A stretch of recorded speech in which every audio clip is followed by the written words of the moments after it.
സ്വാതന്ത്ര്യ സമര കാലഘട്ടത്തിൽ ഏറ്റവും കൂടുതൽ ആളുകൾ പാകിസ്ഥാന് വേണ്ടി ആവശ്യം ഉന്നയിച്ചത് ഇന്ത്യയിൽ തന്നെ അത് മലപ്പുറത്തുള്ളവരാണെന്നാണ് പറയുന്നത്. ഇത് പറയുന്നത് CPMൻ്റെ സമുന്നതനായ നേതാവായിരുന്ന പാലൊളി മുഹമ്മദ് കുട്ടിയാണ്. അപ്പോൾ ഇങ്ങനെയുള്ള ആളുകളുടെ ഒരു പ്രക്ഷോഭത്തെ, സമരത്തെ പിന്നീട് സ്വാതന്ത്ര്യ സമര പ്രക്ഷോഭമായിട്ട് കണക്കുകൂട്ടുകയും ചെയ്തു. അപ്പോൾ ചരിത്രം വളച്ചൊടിക്കപ്പെടുകയായിരുന്നു എന്നാണ് മനസ്സിലാക്കേണ്ടത്. ഈ പാകിസ്ഥാൻ ആവശ്യപ്പെട്ടത് എല്ലാവരും മുസ്ലിങ്ങളായിരുന്നു, പിന്നെ കമ്മ്യൂണിസ്റ്റ് പാർട്ടിയും. അപ്പോൾ മുസ്ലിങ്ങൾ എവിടെയൊക്കെ കോൺസെൻട്രേറ്റ് ആയിട്ടുണ്ടോ അവിടെയെല്ലാം ഈ ആവശ്യം ഉയർന്നിരുന്നു. എന്നാൽ പാകിസ്ഥാൻ എന്താണ് എന്നാർക്കും അത്ര വ്യക്തമായിരുന്നുമില്ല. 1946 ഡയറക്റ്റ് ആക്ഷൻ ജിന്നയുടെ വന്നപ്പോൾ പോലും ദ കോണ്ടൂർസ് ഓഫ് പാകിസ്ഥാൻ, ഇത് എങ്ങനെയിരിക്കും, എവിടെയാണ് വരാൻ പോകുന്നത്, മുസ്ലിം ഭൂരിപക്ഷ പ്രദേശങ്ങളിൽ, ശരി, പ്രദേശം എന്ന് വെച്ചാൽ എവിടെ തുടങ്ങും എവിടെ അവസാനിക്കും, ഇതൊന്നും ആർക്കും കാഴ്ചപ്പാടുണ്ടായിരുന്നില്ല. ഒരു മുദ്രാവാക്യം എന്നുള്ള നിലയ്ക്ക് അത് മുസ്ലിങ്ങൾക്ക് എന്തോ സ്വർഗരാജ്യം കിട്ടുന്ന കാര്യമാണ് എന്ന് ധരിച്ചിട്ട് മലപ്പുറത്തെ മുസ്ലിങ്ങളും അതിനെ അനുകൂലിച്ചു. ഈ പറഞ്ഞ പാലോളി അഹമ്മദ് കുട്ടിയുടെ പാർട്ടി അന്നാരുടെ കൂടെയായിരുന്നു, അവരും മുസ്ലിങ്ങളുടെ കൂടെയായിരുന്നു. പാകിസ്ഥാൻ കൊടുക്കണം എന്നാണ് CPM വാദിച്ചത്. അതുകൊണ്ടാണ് ഇന്ന് പാലോളിക്ക് ധൈര്യമായിട്ട് ഇത് പറയാൻ പറ്റുന്നത്. കാരണം ഇവരന്ന് അതിനെ പിന്തുണച്ചിരുന്നു. അതുകൊണ്ട് പുള്ളിക്ക് സത്താർ സേട്ട് പിന്നെ സീതി ഹാജി ഇവരുടെയൊക്കെ കാര്യം പുള്ളിക്ക് പറയാൻ പറ്റുന്നത് ഇവരുമൊക്കെ ആയിട്ട് വളരെ നല്ല കോണ്ടാക്റ്റിലായിരുന്നു.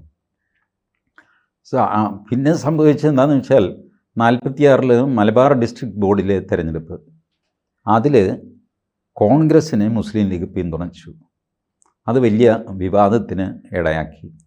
കോൺഗ്രസ് പിന്തുണ വാങ്ങിച്ചതാണെന്നും, അതല്ല ആരെങ്കിലും വോട്ട് ചെയ്താൽ നമുക്ക് എന്ത് ചെയ്യാൻ പറ്റും, ബൂത്തിൽ പോയിട്ട് ഒരാൾ വോട്ട് ചെയ്യുമ്പോൾ എനിക്ക് വോട്ട് ചെയ്യരുത്, നമ്മളവിടെ ഇല്ലല്ലോ ബൂത്തിൽ, ഇങ്ങനെയൊക്കെയുള്ള ചർച്ചകളൊക്കെ. അത് കഴിഞ്ഞാണ് ജവഹർലാൽ നെഹ്റു ഇതിനെ ചത്ത കുതിര, ഇതിപ്പോൾ ജീവിക്കാൻ പോകുന്നില്ല, ദാറ്റ് ഹോഴ്സ് ഈസ് ഡെഡ്, വെറുതെ അതിന് ചമ്മട്ടിക്ക് അടിക്കേണ്ട, ഒന്നും സംഭവിക്കില്ല എന്നൊക്കെ പറഞ്ഞു. അങ്ങനെ കോൺഗ്രസും ലീഗ് ബേസിക്കലി അൺടച്ചബിളായി.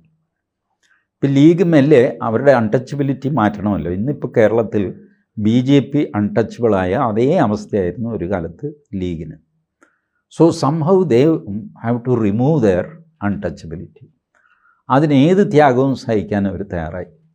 അങ്ങനെയാണ് CH മുഹമ്മദ് കോയ സ്പീക്കർ ആവണം എന്നൊരു സജഷൻ വന്നു കഴിഞ്ഞപ്പോൾ അന്ന് KPCC പ്രസിഡൻ്റായിരുന്ന CK Govindan Nair, CKG എന്ന് പറയും, CK ഗോവിന്ദൻ നായർ പറഞ്ഞു, മുസ്ലിം ലീഗിൽ നിന്ന് രാജിവെച്ചാൽ നിങ്ങളെ സ്പീക്കറാക്കാം. അന്നത്തെ പൊളിറ്റിക്കൽ സിറ്റുവേഷൻ അങ്ങനെയാണ്. MLA-മാരുടെ എണ്ണം അനുസരിച്ച് ഇത് കോൺഗ്രസ്സിനും ആവശ്യമാണ്. പക്ഷേ കോൺഗ്രസ് ഈ കണ്ടീഷൻ. അങ്ങനെ മുഹമ്മദ് കോയ മുസ്ലിം ലീഗിൽ നിന്ന് രാജിവെച്ചിട്ട് സ്പീക്കറായി. ഇതൊക്കെ അക്സെപ്റ്റബിലിറ്റിക്ക് വേണ്ടിയിട്ട് ചെയ്തതാണ്. അതിലൊരു തമാശ എന്താണെന്ന് വെച്ചാൽ, അന്ന് ഒരു പ്രചരണം നടന്നു, ലീഗിൻ്റെ തൊപ്പിയൂരി കോൺഗ്രസിൻ്റെ കാൽക്കൽ വെച്ചു മുഹമ്മദ് കോയ എന്ന്. അപ്പോൾ അതിനകത്തൊരു ഇച്ചിരി വസ്തുതയുണ്ടല്ലോ. ഈ പൊളിറ്റിക്കൽ സ്ട്രാറ്റജി പരസ്യമായിട്ട് പറഞ്ഞ് ഫലിപ്പിക്കാൻ പറ്റില്ല. എടോ, ഞങ്ങൾ അൺടച്ചബിളാണ്, അതുകൊണ്ട് ഞങ്ങൾക്ക് മെയിൻ സ്ട്രീമിലേക്ക് വരണം, അതിന് വേണ്ടി എടുത്തിരിക്കുന്ന ഒരു അടവാണിത്, കുറച്ച് കഴിയുമ്പോൾ ഞങ്ങളിത് മാറ്റും എന്ന് പൊതുപ്രസ്താവന നടത്താൻ പറ്റില്ലല്ലോ, തുറന്നു പറയാൻ പറ്റില്ല. അതുകൊണ്ടാണ് പിൽക്കാലത്ത് മുഹമ്മദ് കോയക്കെതിരെ ഈ ആരോപണം എന്നും നിലനിന്നു മുസ്ലിങ്ങളുടെ ഇടയ്ക്ക്.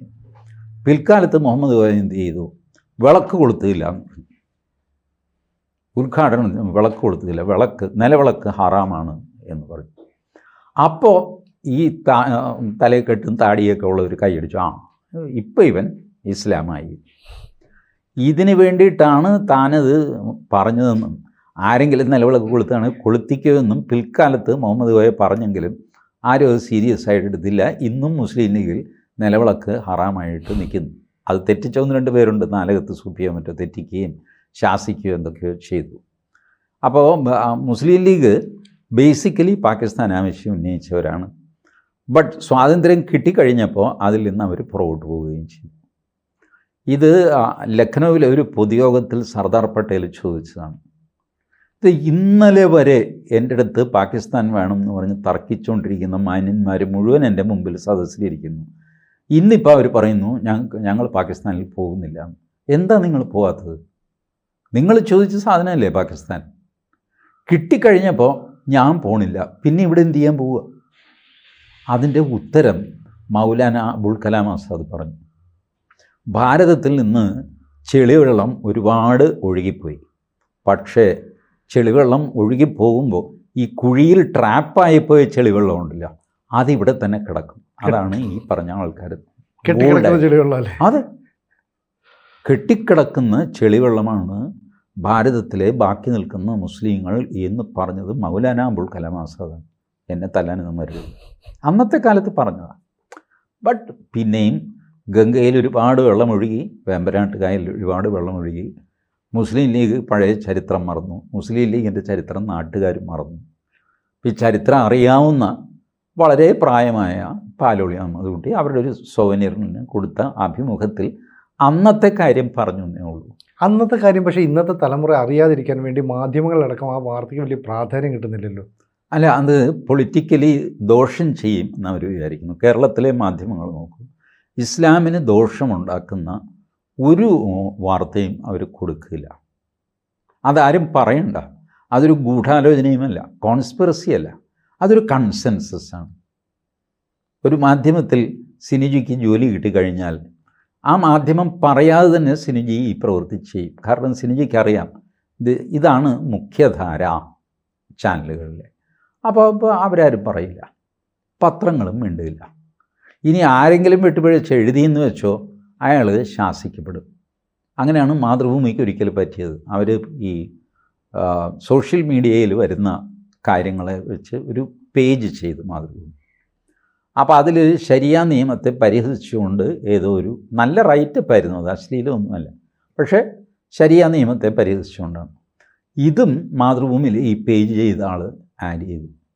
അതോടെ മാതൃഭൂമി കത്തിക്കുന്നു, മാതൃഭൂമിയുടെ ഹെഡ് ഓഫീസിന് നേർക്ക് മാർച്ച് നടത്തുന്നു. വീരേന്ദ്രകുമാർ പത്രത്തിലൂടെയും ചാനലിലൂടെയും മാപ്പ് പറയുന്നു. എന്തിന്? സോഷ്യൽ മീഡിയയിൽ ഒരാൾ കൊടുത്തത് എടുത്ത് കോട്ട് ചെയ്തതിന്. ഇപ്പോൾ മാതൃഭൂമിക്ക് വേണമെങ്കിൽ പറയാം, ഞങ്ങളുടെ അഭിപ്രായമല്ല അത്. സോഷ്യൽ മീഡിയയിലെ ഒരുപാട് അഭിപ്രായങ്ങൾ പലതിനെപ്പറ്റിയും അതെല്ലാം ചേർത്ത് ഞങ്ങളൊരു പേജ് ഉണ്ടാക്കി, അതിൽ നിങ്ങളെ വിമർശിക്കുന്നത് വന്നു, സോ വാട്ട്, ഇത് പറഞ്ഞാൽ മതി. പക്ഷേ സാധിച്ചില്ല. മാതൃഭൂമിയുടെ സർക്കുലേഷൻ മലപ്പുറം ജില്ലയിൽ വല്ലാതെ കുറഞ്ഞു. അപ്പോൾ വീരേന്ദ്രകുമാറിന് മാപ്പ് പറയേണ്ടി വന്നു, ചാനലിൽ വന്നിരുന്ന് മാപ്പ് പറഞ്ഞു. ഇതൊക്കെ ചെയ്തതാണ്. അപ്പോൾ മാധ്യമങ്ങൾ ഇത് കൊടുക്കാത്തതിന് കാരണവുമുണ്ട്. അവർ ഒന്ന്, അവർക്കതിൽ താല്പര്യമില്ല. നമ്പർ 2, അവർ ചിലപ്പോൾ ആക്രമിക്കപ്പെടുകയോ അധിക്ഷേപിക്കപ്പെടുകയോ ഒക്കെ ചെയ്യും. പക്ഷെ CPM അടിക്കാൻ എന്ത് അവസരം കിട്ടിയാലും അത് ആയുധമാക്കുന്ന മലയാളത്തിലെ മുൻനിര പത്രം, അവർ പോലും ഈ പാലോളി മുഹമ്മദ് കുട്ടി പറഞ്ഞൊരു കാര്യം അത് എടുത്തു പറയേണ്ടതല്ലേ? കാരണം അന്ന് പറഞ്ഞിരുന്നു 10 കാശിന് കത്തി വാങ്ങി കുത്തി വാങ്ങും പാകിസ്ഥാൻ എന്നൊക്കെ പറഞ്ഞില്ല. അത് ഈ പിണറായി വിജയനെ അടിക്കാൻ ഈ കൈ കിട്ടിയ വടിയെല്ലാം ഉപയോഗിക്കുന്നില്ല. കൈ കിട്ടിയ ചില വടികൾ കൊണ്ടടിച്ചാൽ ശരിയാവില്ല എന്ന് അവർക്കറിയാം. കാരണം ഈ ആ അടിയിൽ 2 കഥാപാത്രങ്ങളുണ്ട്. ഒന്ന് പിണറായി വിജയൻ, വേറൊന്ന് അദ്ദേഹത്തെ തല്ലിയ വടി. അപ്പോൾ ആ വടിക്കൊരു പ്രാധാന്യമുണ്ട്, ഏത് വടി കൊണ്ട് നിങ്ങൾ തല്ലുന്നു. അതുകൊണ്ട് ഇസ്ലാം എന്നുള്ള വടി തൊടില്ല. അതാണ് മാധ്യമങ്ങളിലെ ഒരു പോക്ക്. അപ്പോൾ അന്ന് ഈ പാകിസ്ഥാന് വേണ്ടി ശക്തമായി ഇന്ത്യയിൽ ഏറ്റവും അധികം ശക്തമായ ആവശ്യം ഉന്നയിച്ചത് ഈ മലപ്പുറത്തെ ആളുകളാണ്. എന്തുകൊണ്ടാണ് ഈ മലപ്പുറത്തെ ആളുകൾ പിന്നെ അങ്ങോട്ട് പോകാഞ്ഞത്? അതല്ലേ പട്ടേൽ ചോദിച്ചു. അബ്ദുൽ കലാം ആസാദിന് അതിന് മറുപടി ഉണ്ടായിരുന്നു അന്ന്. ഞാനിത് ഇപ്പോൾ മലപ്പുറം ജില്ലയിൽ ജീവിച്ചിരിക്കുന്ന മുസ്ലിങ്ങളെ കുറ്റപ്പെടുത്താനായിട്ടൊരു വടിയായിട്ട് ഞാൻ ഉപയോഗിക്കുന്നില്ല. പാലോളി അഹമ്മദ് കുട്ടിക്കും അതൊരു വടിയായിട്ട് ഉപയോഗിച്ചതൊന്നുമല്ല. പഴയ കാര്യങ്ങൾ പറഞ്ഞപ്പോൾ കൂട്ടത്തിൽ ഇങ്ങനെയൊക്കെ സംഭവിച്ചു എന്നത് പറഞ്ഞു എന്നേ ഉള്ളൂ. അപ്പോൾ അന്ന് എന്തുകൊണ്ട് അവർ പാകിസ്ഥാനിൽ പോയില്ല എന്ന് കഴിഞ്ഞാൽ മുതലാവില്ല. അതുകൊണ്ട് തന്നെ ഇവിടുന്ന് പാകിസ്ഥാനിൽ പോയി കഴിഞ്ഞാൽ പോയവരുടെ സ്ഥിതി എന്താ? അവരവിടെ സെക്കൻഡ് ക്ലാസ് സിറ്റിസൺസായി. അത് വലിയൊരു പ്രശ്നമാണ് അവർക്ക്. ഡെമോഗ്രാഫിയിൽ ഒരു ചേഞ്ച് വന്നിട്ട് പാകിസ്ഥാനിലേക്ക് കുറേ മുസ്ലിങ്ങൾ പോകുന്നു. ഇവിടെയും ഡെമോഗ്രാഫിയിൽ ഭാവിയിൽ ഒരു ചേഞ്ച് വന്നു കഴിഞ്ഞാൽ വീണ്ടും ഒരു പാകിസ്ഥാൻ ആവശ്യം, ഇപ്പോൾ ഒരു സംസ്ഥാനം, ഒരു ജില്ല ഡിവൈഡ് ചെയ്യണം എന്നൊക്കെ ആവശ്യങ്ങൾ ഉന്നയിക്കുന്നതിൻ്റെ ഭാഗമാണെന്ന് പറഞ്ഞൂടെ? അതെ, അതൊക്കെ ഉന്നയിച്ചു വരും. കാരണം പഴയ ഡിമാൻഡ് ഇപ്പോഴും കിടപ്പുണ്ടല്ലോ. വെസ്റ്റ് പാകിസ്ഥാനും ഈസ്റ്റ് പാകിസ്ഥാനും, ഇപ്പം നമ്മൾ ബംഗ്ലാദേശ് എന്ന് വിളിക്കുന്നു, താമസിയാതെ അത് ഈസ്റ്റ് പാകിസ്ഥാനാകും.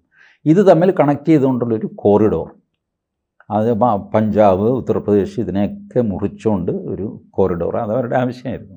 അത് വീണ്ടും പൊങ്ങി വന്നാൽ അത്ഭുതപ്പെടാനൊന്നുമില്ല. ഇനി പാലോളി മുഹമ്മദ് കുട്ടി ഈ പറഞ്ഞത് തെറ്റാണെന്ന് പറഞ്ഞിട്ട് CPM-ന്റെ നേതൃത്വം രംഗത്ത് വരുമോ? വരില്ല. അതെന്താ? കാരണം ഈ വാർത്തയ്ക്ക് പ്രാധാന്യം കിട്ടിയിട്ടില്ല.